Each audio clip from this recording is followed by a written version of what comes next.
اپنے مسائل کو حل کرنے کے لیے سبسکرائب کریں آپ کے مسائل کا حل۔ نماز حاجت اور نماز توبہ پڑھنے کا طریقہ۔ مسز عظیم سعودی عرب سے صلاۃ الحاجت اور صلاۃ التوبہ پڑھنے کا طریقہ بتا دیں۔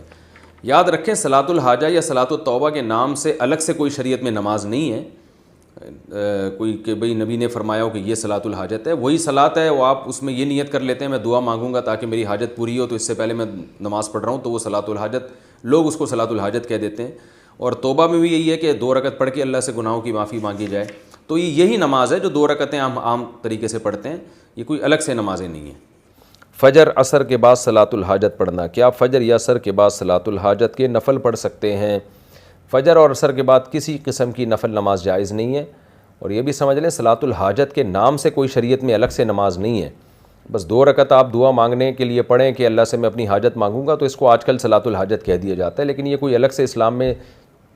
اس نام کی کوئی نماز نہیں ہے۔ تو باقی کوئی بھی نماز ہو،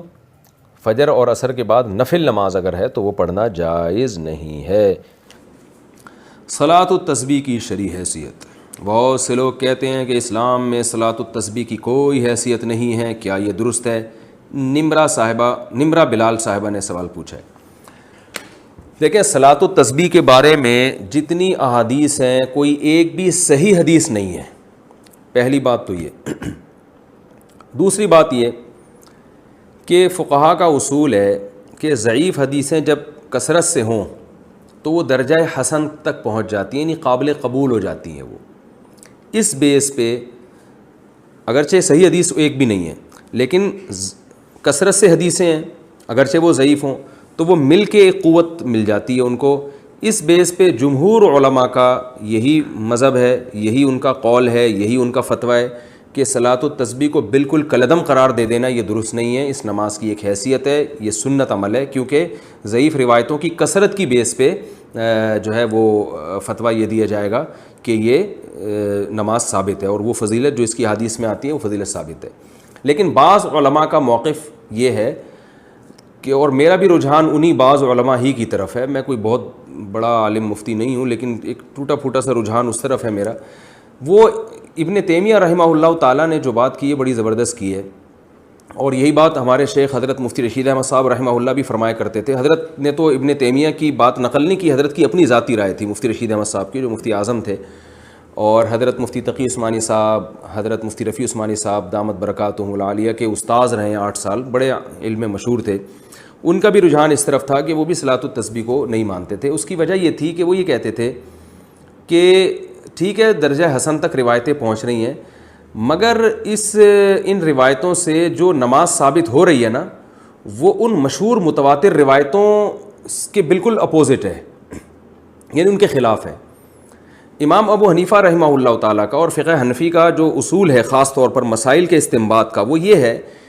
کہ جو اگر کوئی متواتر یا قطعی چیز ہمارے سامنے آ جائے احادیث سے، اس کے مقابلے میں اگر صحیح حدیث بھی اس کے خلاف ہوگی تو اس قوی کو ترجیح دی جائے گی۔ جیسے قرآن ایک متواتر ہے، اب قرآن سے اگر کوئی حکم ثابت ہو رہا ہے تو اگر حدیث صحیح حدیث سے بھی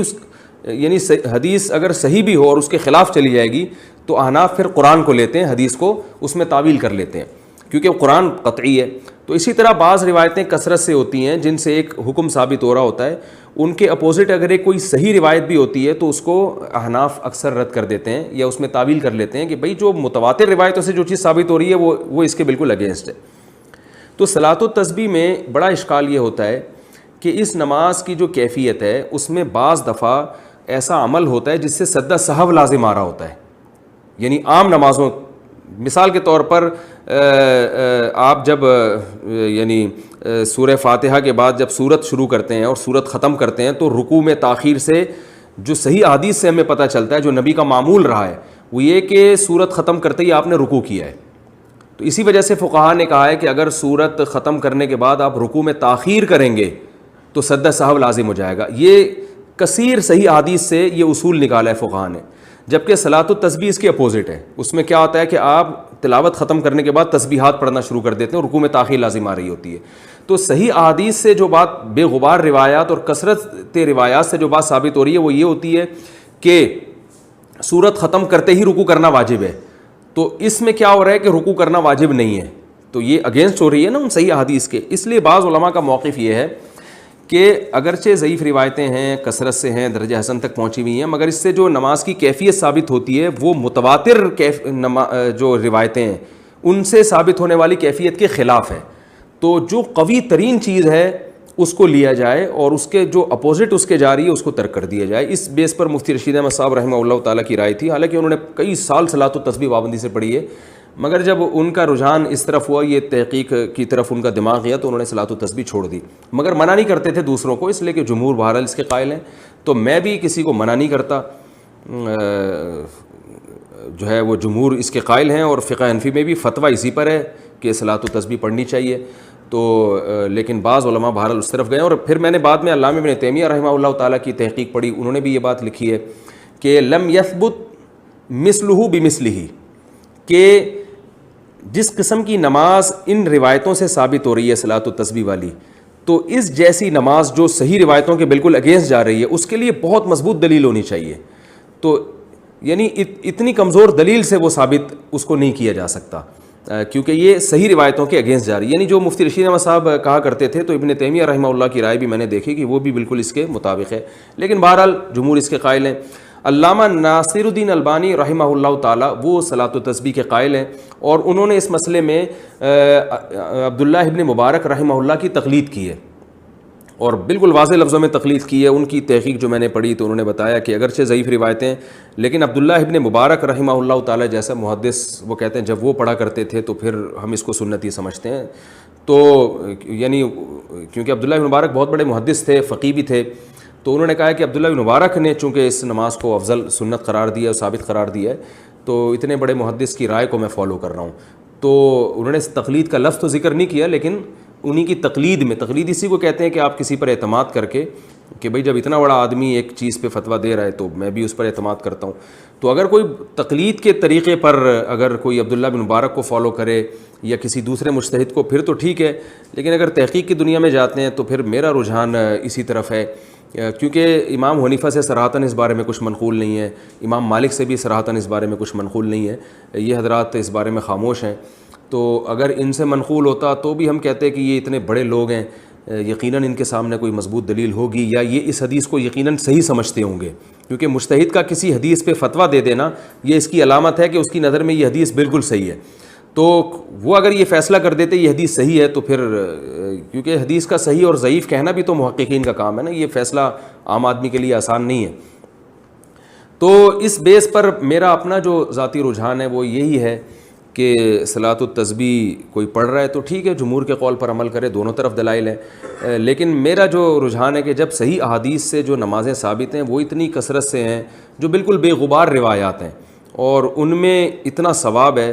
تو بھائی جو کمزور چیز ہے اگر بہت وقت بچ جائے تو اس کی طرف آئیں اور صحیح حدیث کو فالو کریں، تو یہ میرا خیال ہے زیادہ اچھا ہے. لیکن بہرحال کوئی صلاۃ التسبیح پڑھتا ہے تو بدعت نہیں کہہ سکتے، کیونکہ بڑے بڑے علماء کا اس میں اختلاف ہے، اور جب اتنے بڑے فقہاء اور علماء کا اختلاف ہوتا ہے تو اس کی بیس پر کسی عمل کو بدعت بہرحال ہم نہیں کہہ سکتے، جبکہ روایتیں اس طرف موجود بھی ہیں. تو اس لیے آپ جس کی بات کو فالو کرنا چاہیں، جس عالم کے قول پر عمل کرنا چاہیں، آپ کو اختیار ہے، اس میں دونوں رائے ہیں. باقی صلاۃ التسبیح میں ایک اور میں بات آپ سے عرض کروں کہ دیکھیں، نماز تو جمہور کا مذہب تو یہی ہے، فقہ حنفی میں بھی فتویٰ اسی پر ہے کہ صلاۃ التسبیح پڑھنا سنت ہے، بڑے بڑے علماء اس کے قائل رہے ہیں، جس کی ڈیٹیل میں نے آپ کو بتائی. باقی بعض لوگوں کا ایک مزاج بھی ہوتا ہے، میرا ایک اپنا ایک جو مزاج ہے، میں کہتا ہوں یار ایسی چیز کو لو جو بالکل بے غبار ہو، کیونکہ رسول اللہ صلی اللہ علیہ وسلم جو تھے تہجد کی نماز روزانہ پابندی سے پڑھا کرتے تھے، جن کیفیات کے ساتھ، 2 رکعتیں کر کے بھی، کبھی 4 رکعتیں کر کے بھی، اس میں آپ سورہ فاتحہ پڑھتے، پھر سورت ملاتے، پھر رکوع کرتے، تو یہ کیفیت تھی. اتحیات کے بعد درود شریف اور دعا پڑھ کے سلام پھیرتے، اور اسی طرح اشراق کی نماز آپ نے بتائی، اوابین کی نماز بتائی، یہ بالکل بے غبار روایات سے ثابت ہیں، ان میں کوئی اختلاف بھی نہیں ہے. تو بعض کا مزاج بھی ہوتا ہے، میرا مزاج یہ کہ بھائی ایسی چیز کو لے لو جو بالکل بے غبار ہو. لیکن بعض لوگ کہتے ہیں کہ بھائی اس میں چونکہ تسبیح کا عمل بہت زیادہ ہو رہا ہے اور بڑی لمبی نماز ہوتی ہے اور تسبیح سے ایک طرف دماغ لگتا ہے، اس بیس پہ کہتے ہیں کہ یہ پڑھنی چاہیے. تو اس میں ایک ذوق کا بھی اپنا دخل ہوتا ہے. تو دونوں رائے ہیں، آپ جس رائے کو چاہے